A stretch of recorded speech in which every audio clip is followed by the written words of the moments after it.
আমরা যেটা করছি এবার সেটা হচ্ছে আমাদের বোর্ডগুলো যে খাতা দেখার জন্য এক্সামিনারকে সিলেক্ট করে এবং তাদেরকে টাইম কম দেওয়া হয়।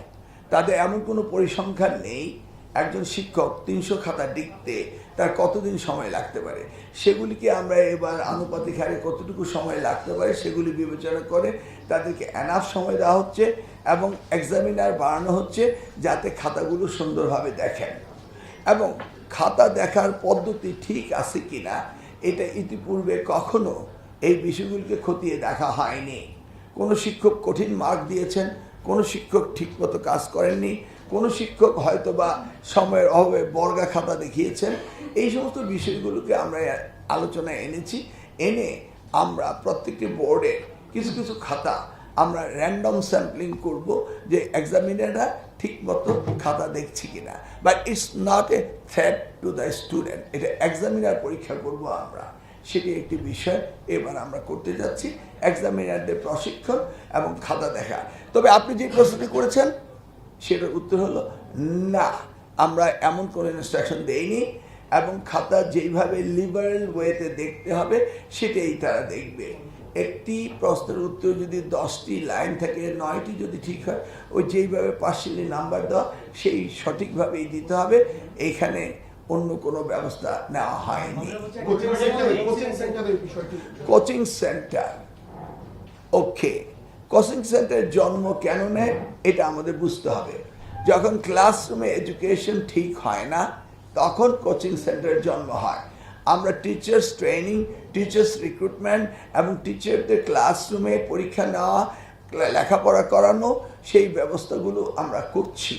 অতএব আমরা যখন ক্লাসরুম ইমপ্রুভ করব, আপনি দেখুন রেসিডেন্সিয়াল মডেল কলেজ অথবা বিজ্ঞান কলেজ সৈয়দপুর, এই ধরনের নামি দামি কলেজগুলোতে স্কুলের ছাত্রগুলো কিন্তু কোচিংয়ে যায় না, আপনি ক্যাডেট কলেজগুলো যায় না। কেন যায়? সেটা হচ্ছে আমাদের টিচিংয়ের দুর্বলতার কারণে। আমরা সেগুলিকে অ্যাড্রেস করছি এবং ক্রমান্বয়ে আপনি দেখতে পাবেন যে স্কুলের শিক্ষকরা স্কুলে ইন হাউস কোচিং করবে এবং তার বিপক্ষে তাদেরকে যে ধরনের রিমানারেশন দেওয়া দরকার সেটা স্কুল কমিটি ব্যবস্থা করবে। আমি বুঝেছি প্রশ্ন ফাঁস ঠেকানোর জন্য কোচিং সেন্টার বোর্ড পরীক্ষাগুলো যখন চলতো তখন এই প্রশ্ন পেয়ে যাবে না, যখন 2018 সালে প্রশ্ন ফাঁস হয়, আমি 18 সালটা বাদ দিলাম, দেখা যায় যে কোচিং সেন্টার থেকে প্রশ্ন ফাঁস হচ্ছে।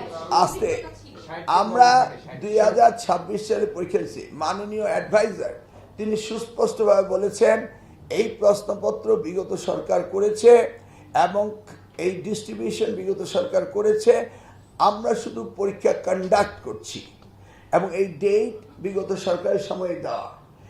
এখন আমরা নজরদারি করছি সাইবার ক্রাইমে যারা করবে, যারা প্রশ্নপত্র থানা থেকে বা ট্রেজারি থেকে উত্তোলন করবে তাদের ফোন নাম্বার রেখে তারা কোনো ক্রাইম করছে কিনা তাদের লিস্ট আমরা নিয়েছি।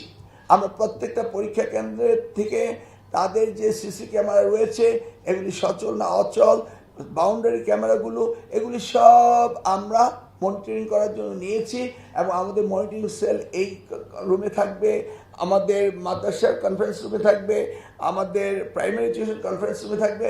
আমরা মনিটরিং সেল করেছি, সেখানটা মনিটরিং করব। এর মধ্যে কিছু হয় কি না সেই জন্য আমরা এখনও খুব সুন্দরভাবে সব অর্গানাইজ করেছি। ডিস্ট্রিক্ট ওয়েতে আমরা একটা হোয়াটসঅ্যাপ গ্রুপ করেছি, ওই হোয়াটসঅ্যাপ গ্রুপে ডিসি, ইউনো, এসপি, পুলিশ এবং স্কুল কলেজের সচিবদেরকে নিয়ে what not we address everything. এমনকি সাইবার ক্রাইম কীভাবে কন্ট্রোল করা যায় এই জন্য সাইবার স্পেশালিস্টদের কাছে ওই নাম্বারগুলো আমি পাঠিয়ে দিয়েছি।